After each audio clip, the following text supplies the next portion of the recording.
Grampo mortal.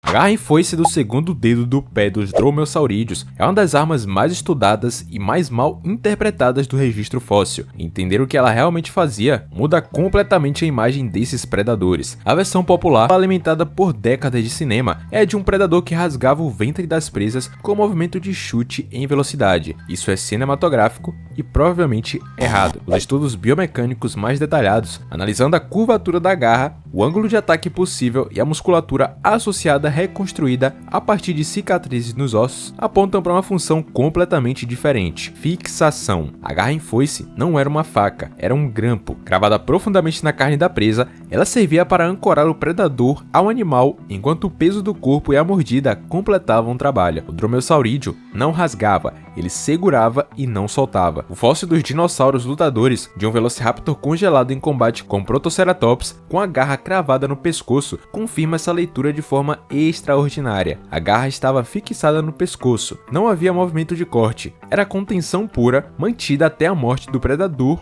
ou da presa, nesse caso, de ambos simultaneamente. O Velociraptor morreu preso ao animal que estava tentando matar. Isso não é fracasso de estratégia, é a estratégia levada até o limite absoluto. Lâmina viva.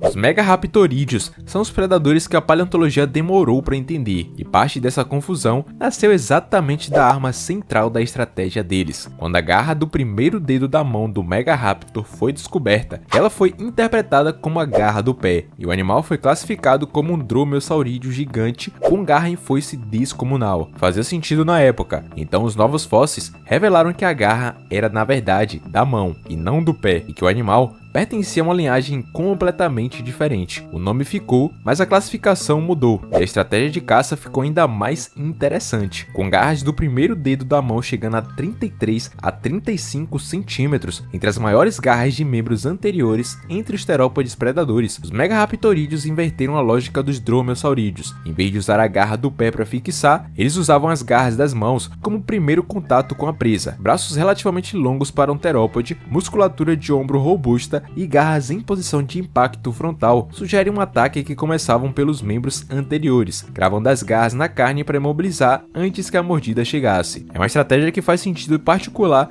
em um predador de tamanho médio caçando presas que poderiam reagir com velocidade. O primeiro contato com as garras das mãos reduzia a mobilidade da presa antes de qualquer outro passo da sequência de ataque. Golpe de machado. O alossauro é o grande predador do Jurássico e desenvolveu uma técnica de ataque que não tem paralelo confirmado em nenhum outro terópode grande do registro fóssil. A hipótese do golpe de machado surgiu da análise biomecânica detalhada do crânio do alossauro, que revelou uma estrutura anatômica incomum, mandíbulas relativamente fracas para o tamanho do animal quando comparada dos tiranossaurídeos, mas com musculaturas do pescoço e da cabeça extraordinariamente desenvolvidas para movimentos descendentes rápidos e poderosos, ou seja, movimentos de descida. A interpretação é que o alossauro não usava a mordida como ferramenta de compressão e esmagamento, como o tiranossauro faria dezenas de milhões de anos depois. Ele usava o crânio inteiro como uma lâmina descendente, impactando a presa com a mandíbula superior em velocidade, num golpe que priorizava corte e laceração sobre força de sustentação. Era como um machado e não uma prensa, e as garras das mãos, 3 por mão, cerca de 15 centímetros cada, serviam para segurar a presa durante e após o impacto, impedindo que o movimento do animal ferido desestabilizasse o predador. A evidência mais direta dessa estratégia está nos próprios fósseis de presas. Marcas de dentes de alossauros em ossos de saurópodes mostram padrões de arrasto e corte, não de compressão. Sangrar até a morte.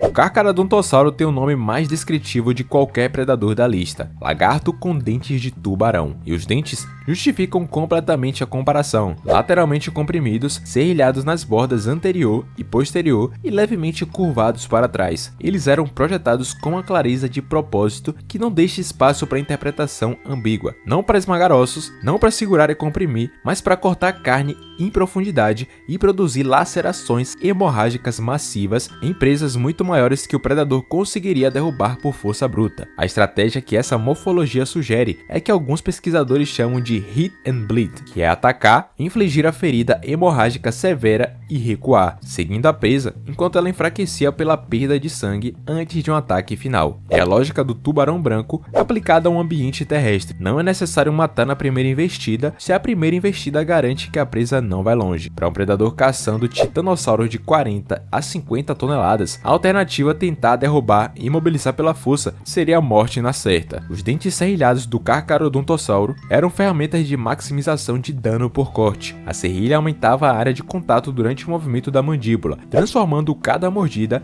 em um corte mais profundo e mais extenso. Caça em grupo.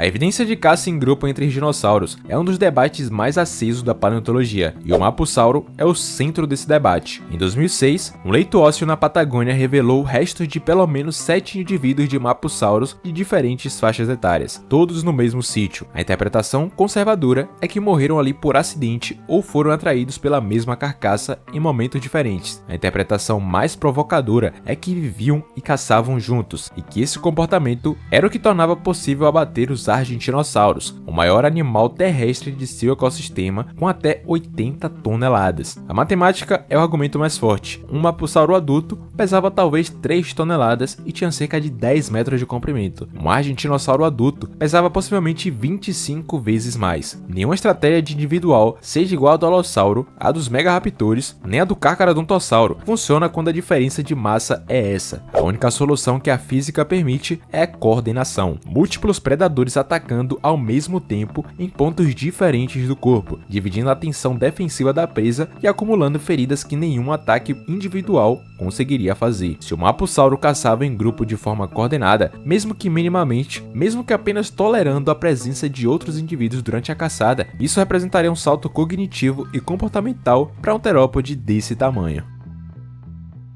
Canibalismo. O canibalismo do Majungasauro não é teoria nem inferência, é evidência direta preservada no registro fóssil, e é o exemplo mais bem documentado de canibalismo em qualquer dinossauro conhecido. Ossos de Majungasauros encontrados com marcas de dentes correspondem perfeitamente em tamanho e espaçamento à dentição do próprio Majungasauro. Esse predador comeu o próprio da sua espécie e fazia isso com regularidade suficiente para deixar múltiplos registros no fóssil. O contexto ecológico é o que transforma isso de anomalia para estratégia compreensível. Madagascar, no Cretáceo Superior, era uma ilha isolada, separada da África há dezenas de milhões de anos, com a fauna endêmica e um ecossistema comprimido. O Majungasauro era o único grande predador da ilha, que significa que não havia alternativa de presa de grande porte além dos titanossauros locais e dos próprios Majungasauros. Em períodos de escassez alimentar, a presa mais disponível era um animal que o predador já conhecia completamente. Anatomia familiar, comportamento previsível, vulnerabilidades conhecidas. O que o canibalismo do Majungasauro representa estrategicamente é a versão mais extrema de oportunismo alimentar, a disposição de consumir qualquer fonte de proteína disponível quando as alternativas escasseiam, incluindo membros da própria espécie mortos ou enfraquecidos. Não era preferência, era pragmatismo evolutivo em um ambiente que não dava o luxo de escolher a comida.